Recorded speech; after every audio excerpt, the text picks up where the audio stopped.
رحم اللہ من قرأ الفاتحہ۔ بسم اللہ الرحمن الرحیم الحمد للہ رب العالمین الرحمن الرحیم مالک یوم الدین اهدنا الصراط المستقیم صراط الذین انعمت علیہم غیر المغضوب علیہم ولا الضالین۔ اعوذ باللہ من الشیطان اللعین الرجیم بسم اللہ الرحمن الرحیم الحمد للہ الذی ہدانا لہذا وما کننا لنہتدی لولا ان ہدانا اللہ لقد جاءت رسل ربنا بالحق والصلاة والسلام والتحیۃ والاکرام سیدنا ونبینا وطبیب قلوبنا وانیس نفوسنا مولانا مقتدانا ہادینا ابی القاسم محمد اللہم صلی علی محمد الذین اذهب اللہ عنہم الرجس اہل البیت ویطہرہم تطہیرا اللہم صلی علی محمد وعلی اہل بیتہ طیبین الطاہرین المعصومین المظلومین المنتخبین المنتجبین ولعنت الدائمۃ علی اعدائہم اجمعین من یومنا ھذا الی یوم الدین آمین یا رب العالمین۔ اما بعد فقد قال سبحانہ تبارک و تعالی فی محکم کتابہ المبین وہو اصدق الصادقین وقولہ الحق۔ بسم اللہ الرحمن الرحیم قل لا اسألکم علیہ اجرا الا المودۃ فی القربى صلوات اللہم صلی علی محمد۔ حاضرین مجلس کی صحت و سلامتی کے لیے، ان کے رزق، ان کے علم، ان کے شعور اور ان کی توفیقات میں اضافے کے لیے عظمت محمد وآل محمد پر مل جل کر بلند آواز سے صلوات پڑھ دیں۔ اللہم صلی علی محمد وآل محمد۔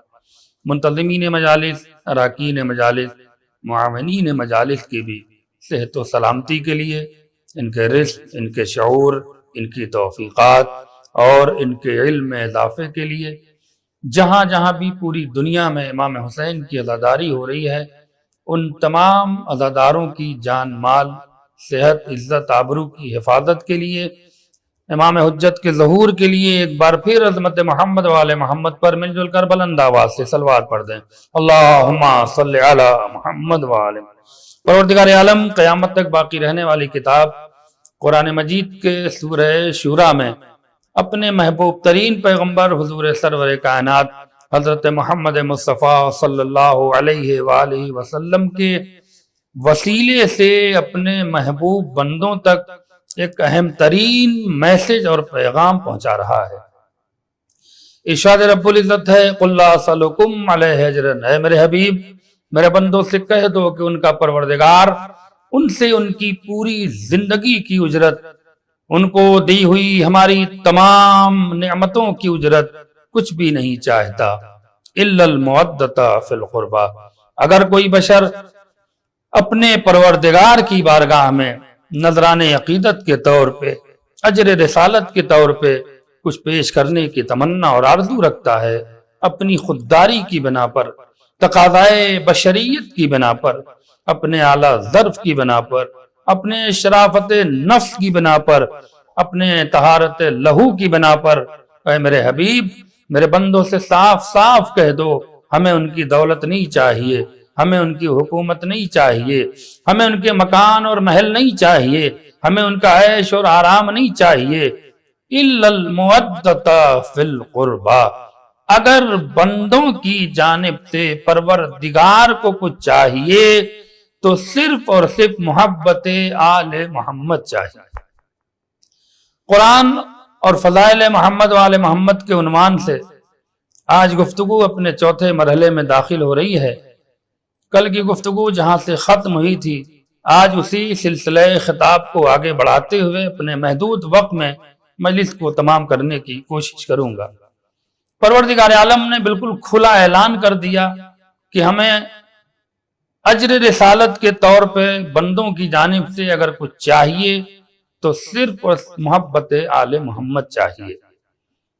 دنیا نہ جانے کس شک و شبہات میں پڑی ہے اور کلمہ پڑھنے والے، اللہ کو ماننے والے الگ الگ عقیدے کے گروہ میں بڑھتے چلے جا رہے ہیں۔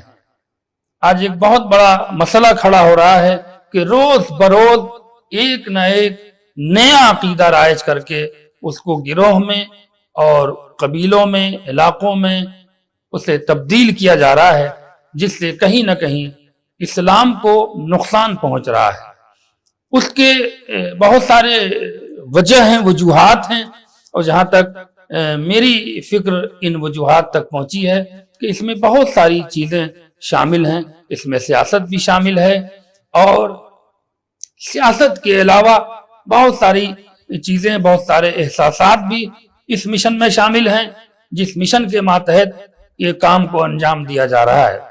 ہماری اور آپ کی سب سے بڑی ذمہ داری یہ ہے کہ ہم اصل مذہب، جسے مذہب حق کہا جاتا ہے، جسے مذہب اہل بیت کہا جاتا ہے، ہم اس کے صحیح معنوں میں اس پر عمل پیرا ہو کر، دامن محبت اہل بیت سے وابستہ ہو کر معرفت کی معراج تک پہنچنے کی کوشش کریں، تاکہ دنیا میں بھی سرخرو رہیں اور آخرت میں بھی سرخرو رہیں، دنیا میں بھی کامیاب رہیں اور آخرت میں بھی کامیاب رہیں۔ میں بہت سارے عقائد پر گفتگو نہیں کروں گا، آہستہ آہستہ آنے والی مجلسوں میں کچھ نہ کچھ حالات حاضرہ کے پیش نظر بھی گفتگو کرنا میرے لیے سخت ضرورت ہے، اور خاص طور سے قوم کے بچوں کے لیے بھی یہ ضروری باتیں ہیں کہ کہیں وہ شک و شبہات میں پڑھ کر کہیں کسی غلط لوگوں سے منسلک ہو کر اپنی دنیا اور آخرت کو خراب نہ کر لیں۔ عزیزان گرامی، انشاءاللہ آنے والی مجلسوں میں میں آپ کے سامنے بالکل کھل کے بات کروں گا، اور میں ایک ہمیشہ اپنا مزاج بتا دوں کہ میں محبت اہل بیت کے مسئلے میں، فضائل اہل بیت کے مسئلے میں، عقیدہ اہل بیت کے مسئلے میں نہ مصلحت دیکھتا ہوں، نہ موقع اور محل دیکھتا ہوں، نہ کسی کو سامنے رکھتا ہوں۔ بس کوشش یہ رہتی ہے کہ جن کے صدقے میں ہمیں یہ کائنات ملی ہے، اگر ان کی محبت کا صحیح معنوں میں حق نہیں ادا ہوا، یا یوں کہہ دوں کہ جن کے صدقے میں ہم کھانا کھاتے ہیں، جن کی یہ دی ہوئی ہم غذائیں استعمال کرتے ہیں، اگر ہم اس کے وفادار نہ ہوئے تو پھر ہمارا مر جانا بہتر ہے۔ ایسی بے غیرت زندگی جینے سے کیا فائدہ ہے کہ جس کے صدقے میں ہم یہ ان نعمتوں کا استعمال کر رہے ہیں، ہم اسی کی معرفت حاصل نہیں کر پا رہے ہیں، اسی کی محبت کا حق نہیں ادا کر پا رہے ہیں، اور اسی کے فضائل نہ سن پا رہے ہیں اور نہ بیان کرنے کے لیے کسی سے کہا جا رہا ہے۔ یہ ساری چیزیں انشاءاللہ آہستہ آہستہ تبرکن آپ کی خدمت میں پیش کروں گا، اور انشاءاللہ جب کبھی آنا ہوگا تو بالتفصیل ان تمام مسائل پر روبرو آپ حضرات کے سامنے گفتگو ہوگی۔ آج کا جو مسئلہ ہے وہ عقیدے کو لے کر، تین عقیدہ جو بنیادی عقیدہ ہے، اور ان تمام عقیدوں میں بہت ساری شاخیں نکل رہی ہیں، شاخ در شاخ پھیلتی جا رہی ہیں، جہاں کہیں نہ کہیں جس کی بدولت نقصان بہت ہو رہا ہے، اسلام کو بھی نقصان ہو رہا ہے، مسلمان بھی اس سے نقصان میں جا رہے ہیں، اور شیعت کو بھی کہیں نہ کہیں نقصان ہو رہا ہے۔ میں ان تمام شاخوں کی گفتگو تو نہیں کروں گا، لیکن بنیادی طور پہ آپ کی خدمت میں عرض کروں، اور ایک حدیث کا سہارا لیتے ہوئے مذہب حق تک پہنچانے کی کوشش کروں گا، اور نتیجہ دیتے ہوئے گفتگو آگے بڑھا دوں گا۔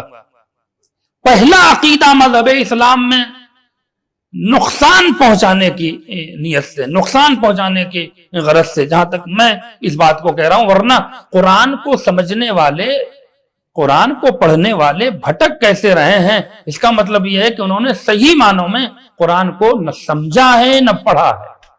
جو صحیح معنی میں قرآن کو پڑھ کر سمجھ لیتا ہے وہ فقط مسلمان نہیں بنتا، بلکہ وقت کا سلمان بنتا ہے، وقت کا بزر بنتا ہے، وقت کا میثم تمار بنتا ہے۔ ایک صلوات پڑھ دیں محمد و آل محمد پر، اللہم صلی علی محمد و آل محمد۔